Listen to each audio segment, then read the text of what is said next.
छात्रों, online mathematics class में आप लोगों का पुनः स्वागत है।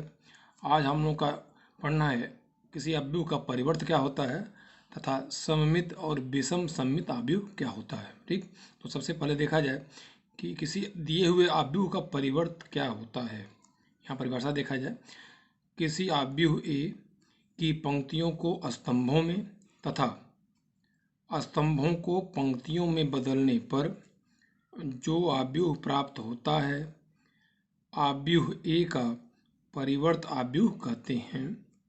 इसे ए डैश या ए पे टी लिखा होता ट्रांसपोज होता है उसका अंग्रेजी ए टी से प्रदर्शित करते हैं। ठीक, जैसे यदि ए बराबर लिखा हुआ है 1 2 3 4 5 6 या 2 गुणे 3 क्रम का है ए डैश, तो यहाँ पहला रो 1 2 3 है, दूसरा रो क्या है 4 5। तो जब हम ट्रांसपोज निकालते हैं या परिवर्त निकालते हैं तो पहला रो पहला कॉलम हो जाता है और दूसरा रो दूसरा कॉलम। तो पहले रो क्या है 1 2 3, तो ये पहले कॉलम के अवयव हो जाएंगे। दूसरे रो के अवयव हैं 4 5 6, तो ये दूसरे कॉलम के हो जाएंगे। इसी प्रकार यहाँ देखा जाए, यदि बी बराबर लिखा हुआ है 0 1 2 3 0 5 6 7 8, तो पहला रो पहला कॉलम, दूसरा रो दूसरा कॉलम और तीसरा रो तीसरा कॉलम हो जाएगा। इस प्रकार जब पंक्तियों को स्तंभों में तथा स्तंभों को पंक्तियों में हम बदल देते हैं तो किसी दिए हुए अवयव का परिवर्त ज्ञात हो जाता है। अब आता है कि परिवर्त के गुणधर्म। परिवर्त अवयव के कुछ गुणधर्म होते हैं। देखा जाए, पहला लिखा हुआ है यदि ए एक अवयव है तो ए डैश का डैश बराबर ए, मतलब परिवर्त का परिवर्त क्या होता है, दिए हुए अवयव के बराबर होता है। जैसे यदि ए बराबर है 1 0 2 3, तो ए डैश क्या हो जाएगा, पहला रो पहला कॉलम ए डैश हो जाएगा 1 2 0 3। ठीक, और इसका जब डैश निकालेंगे तो फिर आ जाएगा, इसका मतलब हो गया ए डैश का डैश बराबर हो जाएगा ए।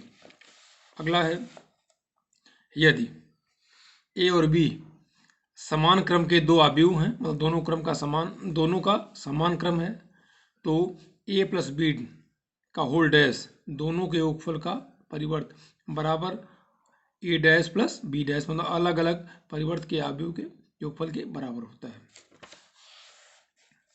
तीसरा लिखा हुआ है, देखिए तीसरा है, यदि के एक अदिश राशि है तथा ए एक अवयव है तो के ए डैश बराबर हो जाएगा, के जो अदिश राशि होगी बाहर आ जाएगी, ए डैश हो जाएगा।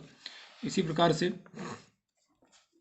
काफ़ी इंपॉर्टेंट है चौथा, यदि ए एक यम क्रॉस एन का अवयव है तथा बी एक एन क्रॉस पी क्रम का अवयव है तो क्या हो जाएगा, चूंकि ए का कॉलम बी के रो के बराबर है अतः ए बी संभव होगा और ए बी का डैश मतलब ए बी का परिवर्त अवयव बराबर होता है बी का परिवर्त अवयव गुणे ए का परिवर्त। इसको उदाहरण द्वारा भी हम आगे देखेंगे भी। अगला जो टॉपिक हम लोगों का है वो है सममित तथा विषम सममित अवयव, अंग्रेजी में कहते हैं symmetric and skew symmetric matrices. अब देखा जाए सममित अवयव क्या होता है, एक वर्ग अवयव एक हो सममित अवयव कहते हैं यदि ए डैश बराबर ए, अर्थात किसी दिए हुए वर्ग अवयव का परिवर्त अवयव यदि उसके बराबर है तो वह क्या कहलाता है, सममित अवयव कहलाता है। दूसरे भाषा में परिभाषित कर सकते हैं, देखिए वर्ग अवयव ए बराबर ए, यदि ए आई जे को सममित अवयव कहा जाता है यदि ए डैश बराबर ए, अर्थात प्रत्येक आई जे के लिए ए आई जे बराबर है ए जे आई। ठीक, जैसे देखा जाए यदि ए बराबर है 2 0 0 3, ठीक, इसका परिवर्त निकाल लिया जाए तो हो जाएगा 2 0 0 3, या किसके बराबर, देखिए ए डैश बराबर ए है।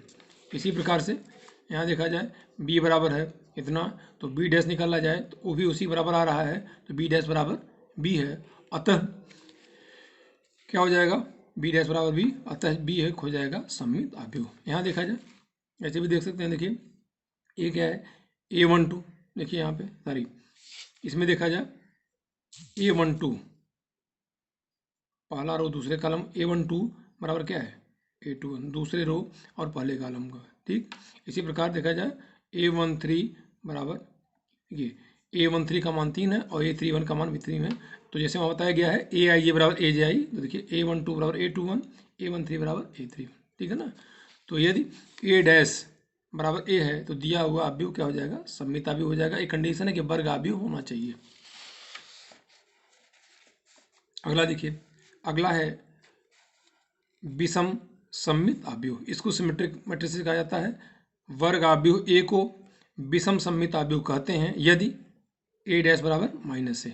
सममित वाले में क्या था, ए डैश बराबर ए था। विषम सममित में क्या है, ए डैश बराबर माइनस ए। या दूसरी प्रकार से कहा जा सकता है वर्ग अवयव ए बराबर ए आई जे को विषम सममित अवयव कहते हैं यदि प्रत्येक आई जे के लिए ए आई जे बराबर क्या हो जाएगा, माइनस ए जे आई।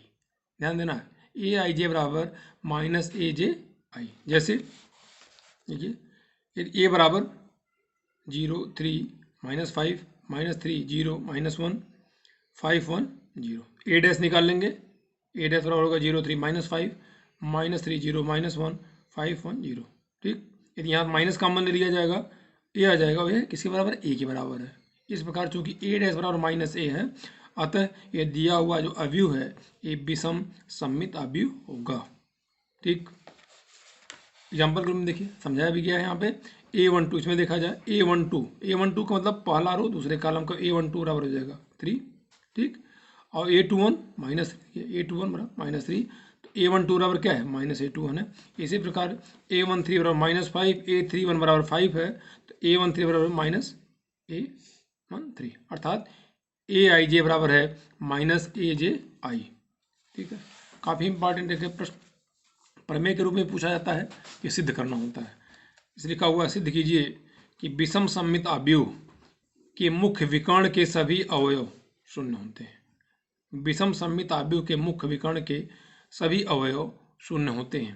ठीक, जैसे पहले ही बताया जा चुका है कि मुख्य विकर्ण क्या होता है। जैसे इसमें देखिए मुख्य विकर्ण ए हो गया, वर्ग अवयव है, मुख्य विकर्ण यहाँ हो जाए ए हो जाए। ठीक, हमको ये दिखाना है कि एक विषम सममित अवयव के मुख्य विकर्ण के अवयव शून्य होते हैं। तो मान लिया गया है कि ए बराबर ए आई जे एक विषम सममित अवयव है। ठीक है ना, तो परिभाषा के अनुसार प्रत्येक आई जे के लिए ए आई जे बराबर हो जाएगा -AJI हो जाएगा। उसको समीकरण नंबर 1 मान लिया जाए। देखिए मुख्य विकर्ण के अवयव के लिए क्या होता है, आई बराबर जे होता है। पहले भी बताया जा चुका है कि मुख्य विकर्ण के अवयव के लिए आई बराबर जे होता है। तो समीकरण 1 में जे की जगह क्या रख दें, आई रख दीजिए। ठीक, तो हो जाएगा AII,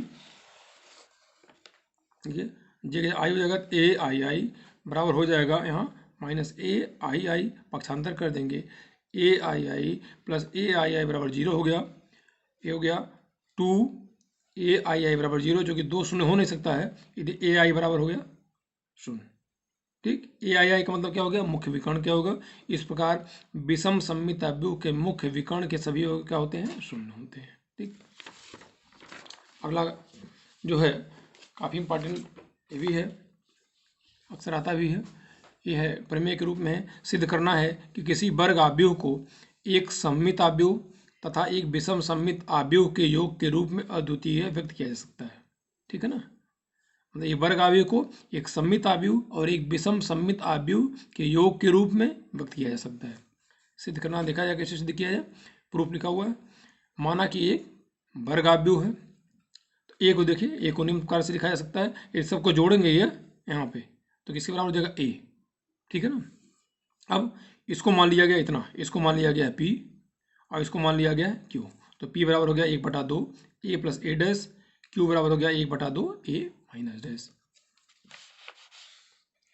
यहाँ देखा जाए पी डैश निकाला जाए, पी डैश, पी का मान यहाँ लिखा हुआ है, पी का मान यहाँ लिखा हुआ है, तो पी डैश ब्रैकेट लगा के 1/2 ए प्लस ए डैश का होल डैश हो जाएगा। अभी इसके पहले जो परिवर्त का गुणधर्म बताया गया, वहाँ बताया गया के ए डैश और के ए डैश, तो यहाँ अदिश राशि बाहर आ गई है। ये हो गया ए प्लस ए डैश का होल डैश हो गया 1/2, ये अलग अलग हो जाएगा, ये हो जाएगा ए डैश हो जाएगा प्लस ए डैश का डैश हो जाएगा। फिर 1/2 ए डैश का डैश बराबर क्या होता है, ए होता है। ये बराबर हो गया 1/2 ए प्लस ए डैश, और चूंकि अवयवों का योग जो है क्रम विनिमय नियम का पालन करता है, इसका मतलब हो गया ए प्लस बी बराबर हो गया बी प्लस ए। ठीक, तो हो जाएगा बराबर 1/2 ए प्लस ए डैश, ये बराबर हो गया पी। और हम जानते हैं कि कोई वर्ग अवयव सममित अवयव तब होता है जब क्या होता है, ए डैश बराबर ए। तो यहाँ चूंकि पी डैश, यहाँ पी डैश बराबर पी है, इसलिए पी क्या हो गया, एक सममित अवयव हो गया। इसी प्रकार से हम देखते हैं क्यू डैश, ठीक, क्यू का मान यहाँ लिखा हुआ है, देखिए क्यू का मान यहाँ लिखा हुआ है, तो क्यू डैश बराबर हो जाएगा 1/2 ए माइनस ए डैश का डैश, 1/2 बाहर हो जाएगा, ये हो गया ए डैश माइनस ए डैश का होल डैश, 1/2 ए डैश माइनस ए डैश का डैश, फिर हो गया 1/2 ए डैश, और ए डैश का डैश किसके बराबर होता है, ए के बराबर होता है, माइनस कॉमन ले लिया गया है तो आ गया -1/2 ए माइनस ए डैश, और ये बराबर हो गया माइनस, किसके बराबर है, माइनस क्यू के।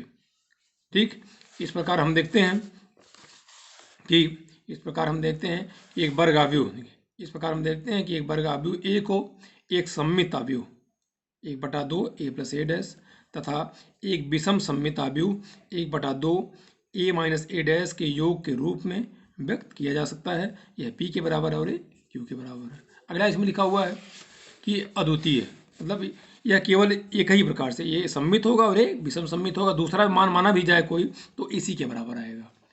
जैसे लिखा हुआ है, मान लिया गया कि यदि यह संभव है ए बराबर आर प्लस एस, जहाँ आर क्या है, एक सममित अवयव है और एस क्या है, एक विषम सममित अवयव के रूप में लिखा जा सकता है, मान लिया गया।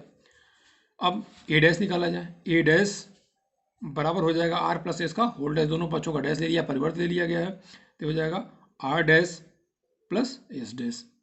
ठीक, चूंकि आर एक सममित अवयव है तो आर डैश बराबर क्या हो जाएगा, आर। एस डैश एक विषम सममित अवयव है तो परिभाषा के अनुसार एस डैश बराबर क्या हो जाएगा, माइनस एस हो जाएगा। ये समीकरण नंबर हो जाएगा 2।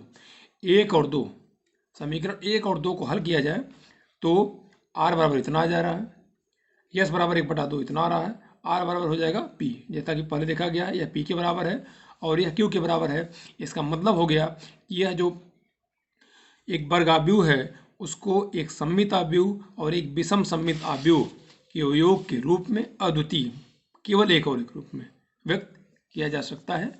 बाकी अभी हम कुछ प्रश्न हल करके आपको बताया जाएगा और आप लोग सभी लोग एनसीईआरटी का प्रश्न, ठीक है, हल करें, और या कोई अन्य बुक है उसे हल करके आप प्रश्न पूछा जा सकता है। ठीक है ना, धन्यवाद।